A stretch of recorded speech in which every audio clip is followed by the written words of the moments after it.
Nobody announces it. There is no clear moment when it happens. One day you are sitting across from someone you have known for years, someone who has been part of the structure of your life, whose presence has been reliable, whose company has been easy and familiar. And something is different, not with them, with the quality of what is possible between you. The conversation moves along its usual channels and you notice beneath the words a flatness that wasn't always there, a slight effort where there used to be effortlessness, a reaching for something the interaction used to provide automatically and no longer quite delivers. You feel sitting with someone who was once your closest reference point, faintly and guiltily alone. And the guilt is significant because nothing happened. They didn't change, at least not visibly. They didn't do anything. You didn't decide to move away from them. The distance appeared without a decision, without an event, without any of the clean causes that would make the change legible and the grief uncomplicated. This is one of the loneliest and most poorly understood experiences available in a life of genuine development. Because the frameworks most people have for relationship endings are built around failure, the betrayal, the conflict, the fundamental incompatibility that was always there and finally became undeniable. Outgrowing someone fits none of these frameworks. It is not a failure of the relationship. It is not a failure of the person. It is the consequence of a particular kind of growth. And understanding precisely why it happens is the only way to navigate it with honesty and without unnecessary self-reproach. Part 1. What relationships are actually built on? To understand why people are outgrown, you have to see clearly what they were built on, because the foundation is not always what it appears to be. Relationships form at the intersection of two people's current states, not their essential natures, their current configurations, the specific level of development, the specific set of concerns, the specific emotional needs and behavioral patterns, and ways of understanding the world that both people happen to be inhabiting at the moment the connection forms. When those configurations are closely aligned, when two people are at similar levels, preoccupied with similar questions, organized around similar values, the relationship feels natural, effortless, deeply resonant, not because the two people are fundamentally suited for each other in some timeless sense, because they are currently inhabiting compatible territory. This is the foundation that most relationships are never examined clearly enough to reveal. And it is a foundation that has a structural vulnerability built into it. It is contingent on the configurations remaining compatible. If one person's configuration changes significantly, through genuine development, through a transformative experience, through sustained inner work that shifts the baseline from which they operate, and the other person's does not, the foundation shifts. Not because anyone did anything wrong, because the intersection that the relationship was built at no longer corresponds to where one of the people now is. The relationship didn't fail, the territory moved. Part 2. What development actually does to relationships? Genuine development, the kind that changes the nervous system's baseline, the kind that dissolves specific defenses and integrates specific shadow material, the kind that shifts what you need, what you can tolerate, and what feels alive versus what feels flat. This kind of development is not cosmetic. It changes the frequency at which you operate, not metaphorically, in the practical sense of changing what you need from interaction, what you can offer in it, and what registers as genuine contact versus surface exchange. As development progresses, certain things that were once sufficient become insufficient. The conversation that runs on complaint and gossip that was once comfortable begins to feel like a drain. The humor that deflects from anything real that was once companionable begins to feel like a wall. The relationship that is organized around a shared external activity but never goes beneath the surface that was once enough begins to feel like it is missing the point of what connection is for. This is not snobbery. It is not the spiritual ego deciding it has transcended ordinary people. It is a genuine change in what the developed nervous system can experience as nourishing contact.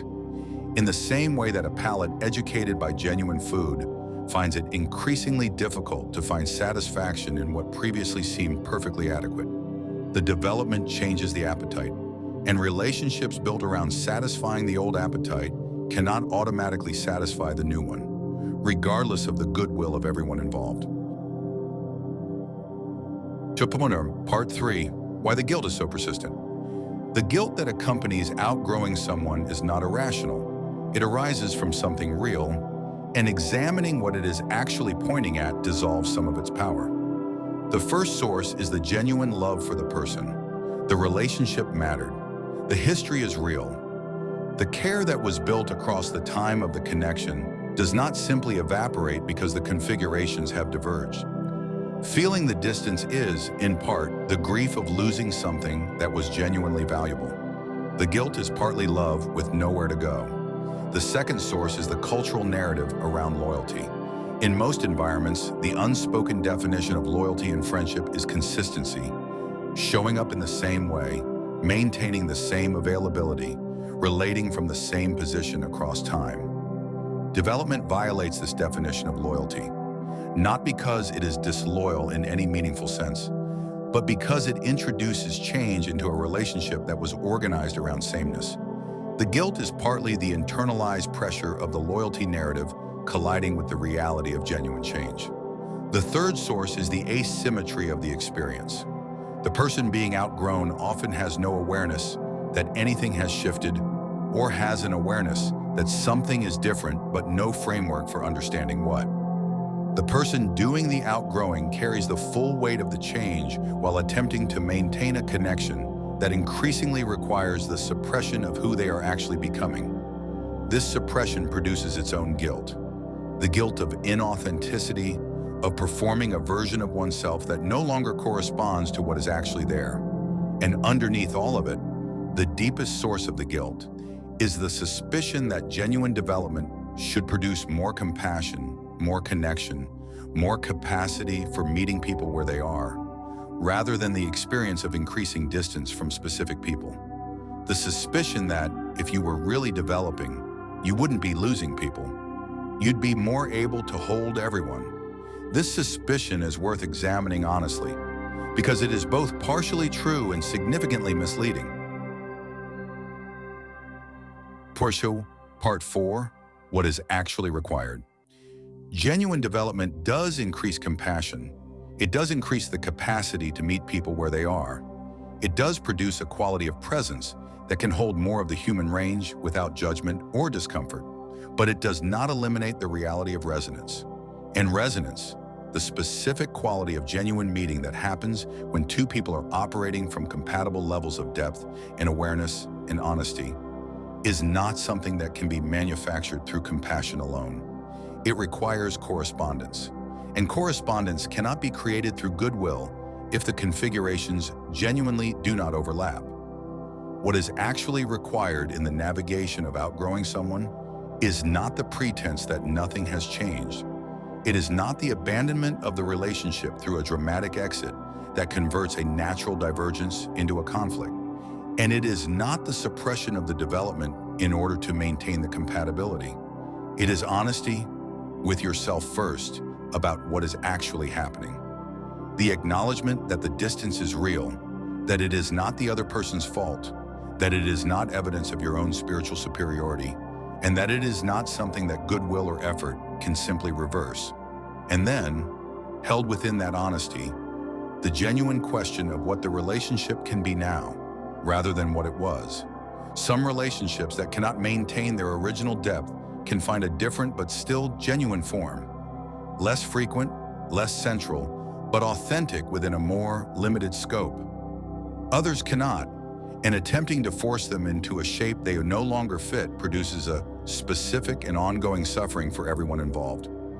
The navigation requires the willingness to grieve what the relationship was without converting the grief into a story that someone is to blame. The willingness to allow some connections to find their natural level, which may be much less than what they were, without either catastrophizing the change or pretending it isn't happening. And the willingness to trust that the development creating the distance is also creating the conditions for a different kind of connection, one built on the new configuration rather than the old one. Connection that meets what is actually there now rather than requiring the suppression of it. You did not do anything wrong. The distance that appeared without a decision, without an event, without a clear cause, is not evidence of disloyalty or coldness or the spiritual ego congratulating itself on its advancement. It is the honest consequence of genuine change in a life that took its own development seriously enough to allow it. The person you outgrew matters. The relationship you shared was real. The history between you carries genuine value that the divergence of your past does not erase. But you cannot go back to who you were before the development happened. Not sustainably. Not without paying the specific cost of inauthenticity that only those who have tried it for long enough understand. And you should not, because the version of you that existed at the intersection where the relationship was built was not the final version. It was one configuration among the ones your life has made available. And honoring the development, following it honestly, even when it creates distance, even when the distance produces guilt, even when staying smaller would be easier and less lonely in the short term, is the only way to become who you actually are. The people who belong to who you are becoming are not behind you. They are ahead, already inhabiting the territory your development is moving you toward. And the connection available there, built on the new configuration rather than the old one, is not a consolation prize for what was lost. It is what genuine meeting has always felt like. You are simply becoming someone who can finally receive it. If this names something you've been carrying without the language to explain it, share it. Someone you know is staying smaller than they are to maintain connections that can't hold who they're becoming. This might be the thing that finally gives them permission to keep growing. See you in the next one.